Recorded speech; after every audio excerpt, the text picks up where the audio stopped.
Coming up, students protest potential bills in the Iowa legislature. And later, a new musical enters the spotlight at the University of Iowa. Big Ten tourney time is finally upon us.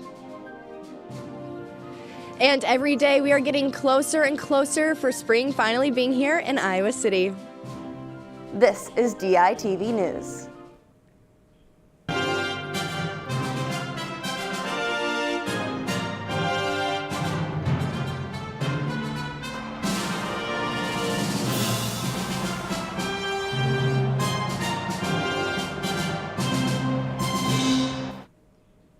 Good morning and thank you for tuning in live to DITV and KRUI 89.7 FM.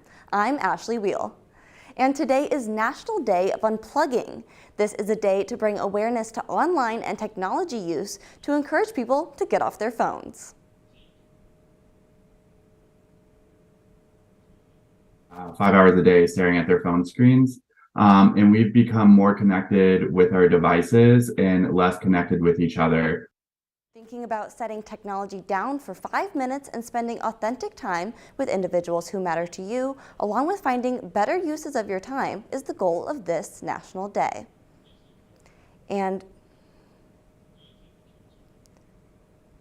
the Iowa City Community School District students walked out of school Wednesday morning in protest. DITV reporter Johnny Valtman has more.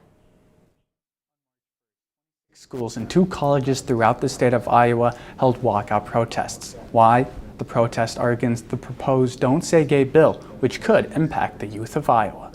The proposed bill would prevent the teaching of sexual orientation or gender identity in kindergarten through 3rd grade classrooms. A separate bill would also not allow schools to recognize a student's preferred gender identity. A lot of our queer youth are already at a disadvantage of getting hate crimed within their schools. This will just add to that of them not feeling safe within their schools because they can't talk about their identities or their family. On Wednesday, around 300 people met on the Pentecrest lawn. There, students ranging from elementary to college came together to support one another in their fight against the bill. Students took center stage, making their voices heard. All of this stuff happening, we should be worrying about, oh, am I going to pass this test? Or, oh, am I going to do whatever? We shouldn't have to worry about the laws. Speakers shared their personal experiences, which included stories of abuse, bullying, and even suicide. Support was everywhere to be found as the crowd lifted spirits with cheers ringing out the powerful statement. My mom should not have to save my life every day. And she shouldn't have to fight for me. She simply exists. Currently, there are 29 proposed bills in Iowa that are targeting the LGBTQ community.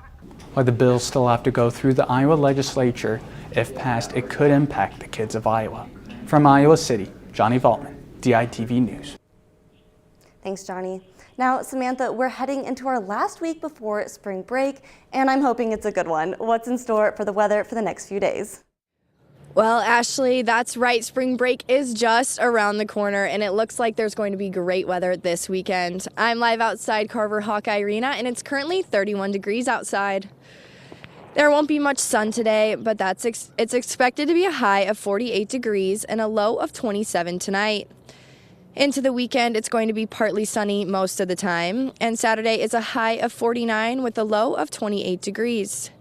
Sunday is a high of 52 and a low of 41 as we go into the evening. Next week, we're looking at some rain to begin, but clear skies for the rest. Most of the week stays around the 40s and 50s, with partly sunny skies and night temps around the mid-20s. Now, I don't want to go inside just yet because it feels so good out here, but I'm going to send you back to the studio with Ashley. Thanks, Samantha. And the University of Iowa is restructuring the Department of Public Safety. The goal is to combine various campus safety services into a new organization, the Office of Campus Safety. This change is a result of recommendations made by the Reimagining Campus Safety Action Committee and the Student Complaint Response Committee. The university aims to improve safety services by providing more mental health and crisis intervention services. The university says the transition will take around 12 months. But access to campus safety services will not be interrupted and no existing services will be canceled. And there's a rotten smell coming from the theater building. No, seriously, tonight the show, Something Rotten, opens at the theater building. This musical tells the story of Nigel and Nick Bottom as they try and write a play that rivals the work of Shakespeare. The student cast show is full of callbacks for theater fans, young and old. Or knows musicals, there's a lot of references to musicals that are hidden in the show, in the text. And I think it'd be fun for an audience to find out which ones they know. Do they recognize maybe there's one from Annie or a chorus line or Hamilton or something like that, to try to find those little hidden references. It's kind of fun. Rotten will be playing at the theater building in the EC Maybe Theater today through this Sunday and again next weekend at 8 p.m. Tickets can be bought through Hansher Auditorium or at the door for $20 for adults and $5 for University of Iowa students. Now let's send it over to DITV Sports with Ethan Brander.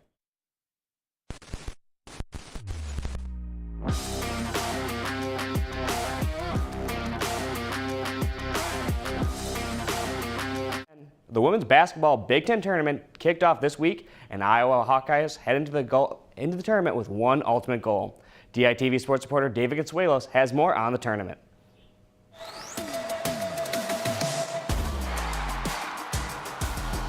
The Iowa women's basketball team have earned the number 2 seed for this year's Big Ten tournament after a astounding win over the Indiana Hoosiers, beating them 86-85. Iowa, who is currently the defending Big Ten tournament champions, are looking to go back-to-back for the first time in program history. It's a really grueling, competitive 3-day, however long you're there, stretch. So just mentally getting as ready as you can. At this point in the season, everybody knows your play calls. You know even other players by name, basically on the scout.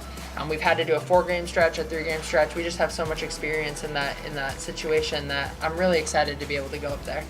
The Hawkeyes will begin their journey towards their 5th Big Ten tournament championship against number 7 Purdue later tonight, after the Boilermakers knocked out the Wisconsin Badgers. I think you kind of have to flip a switch when tournament time comes. The regular season doesn't really matter anymore. As fun as it was, we have a 24-hour rule. From the University of Iowa, David Consuelos, DITV Sports. Now let's bring in DITV sports reporter Max Von Gries, who is live in the newsroom this morning to talk to us more about the Hawkeyes trip to Minneapolis. Max, what do the Hawkeyes have to do in order to repeat as Big Ten tournament champs? Good morning, Ethan. Caitlin Clark and the rest of the Iowa women's basketball squad will have their work cut out for them if they want to do what Drizzy Drake says and go back-to-back and repeat as Big Ten tournament champions. Obviously, the Hawkeyes will need to handle business tonight against Purdue, and if they do win, will potentially face Maryland in the semifinals, who beat the Hawkeyes by 28 points in their last meeting. If Lisa Bluter and her experienced squad can make it back to Championship Sunday for a second year in a row, I'm taking the black and gold every single time. Back to you in the studio, Ethan. And Iowa men's basketball is finishing their season with their senior night game against the Nebraska Cornhuskers on Sunday. The Huskers have been on a recent slide, losing all but 3 games in 2023. They are currently 12th in the conference and have a record of 15-15. When the Huskers have played good opponents, they have certainly shown up, almost beating top-ranked Purdue and blowing out our very own Hawkeyes by 16 points all the way back on December 29th. Iowa, on the other hand, has had a strong past 2 games, highlighted by sophomore guard Peyton Sanford. Matter of time before that kid, with his skills and his ability to move without the ball, get open, play the game the right way, do more things than just shoot. And with that particular stroke that he has, it's just a matter of time. Tip-off is set for 1 p.m. at Carver Hawkeye Arena. Fans can stream the game on the Big Ten Network. Not only are the women heading to the Big Ten Championships, but the wrestling squad is hitting the mats in Ann Arbor. DITV sports reporter Aiden Werntz has more coming up on the tournament. Thanks, Ethan. I'm standing by the Dan Gable statue outside Carver Hawkeye Arena right now. Legends have been made in black and gold singlets, and these Iowa wrestlers are chasing a legacy of greatness. But as Senior Spencer Lee has once said, excuses are for wusses when it comes to tough matches they'll face in Michigan this weekend. This weekend, the Hawks will step onto the biggest stage they've been on all season long. And while it's a new experience for some wrestlers, head coach Tom Brands isn't too concerned with his team's mindset going into the tournament. These guys have been in those environments their whole life. I mean, they go to Tulsa for the Tulsa Nationals as youngsters. Iowa will go into the weekend with 3 main weight classes under the spotlight.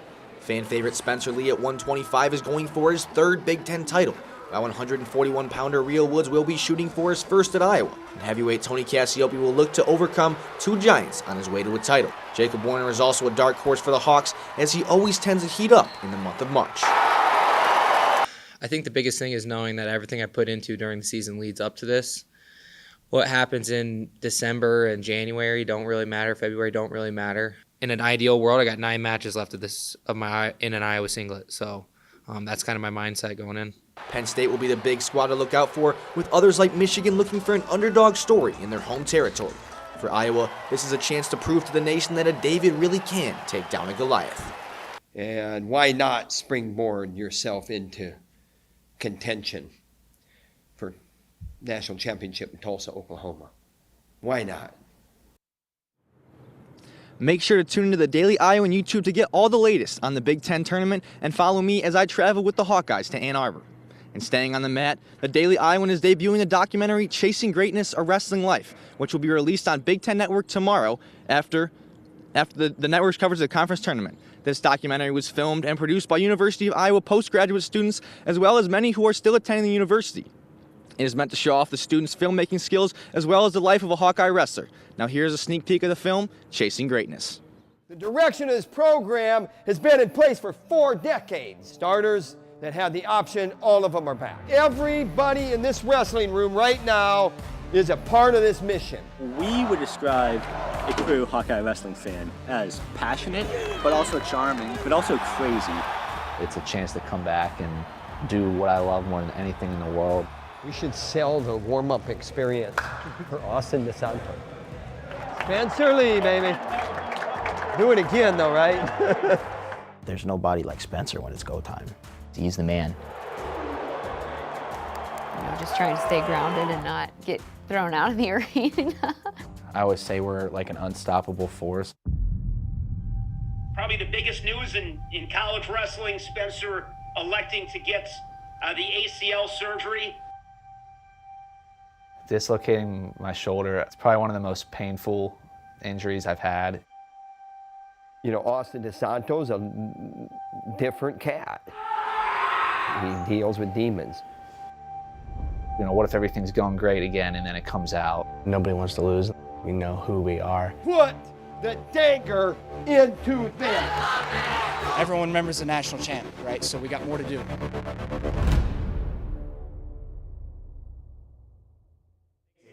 The men's and women's track and field NCAA Indoor Championships will be taking place very soon in Albuquerque, New Mexico. It was announced this past Tuesday that there was a total of 5 Iowa Hawkeyes who qualified for the tournament. Juniors Peyton Hack and Austin West will be participating in the heptathlon. Junior Grant Conway will be performing in the 60-meter hurdles, and senior James Carter Jr. will be participating in both long jump and triple jump. On the women's side, Mariana Beebe qualified for the women's 60-meter hurdles. Overall, get excited because this is a must-watch tournament. Come back Monday for all the latest on Hawkeye sports. Now let's check back in with Samantha. Thanks, Ethan. It's good to see the Hawks are warming up, just like the weather. This weekend is the last weekend before some of us wave goodbye to Iowa City for a whole week. I'm crying inside, but the weather this weekend is looking up. Remember, today is a high of 48 degrees and a low of 27 as the sun starts to set. Be safe and have a good weekend. Let's send it back to Ashley in the studio. Thanks, Samantha, and thank you for tuning in to DITV News and listening to KRUI 89.7 FM. Be sure to head over to thedailyiowan.com for all your latest news between Monday and Friday, and check out more of our content on thedailyiowan.com/DITV. For DITV News, I'm Ashley Weil. Have a great day.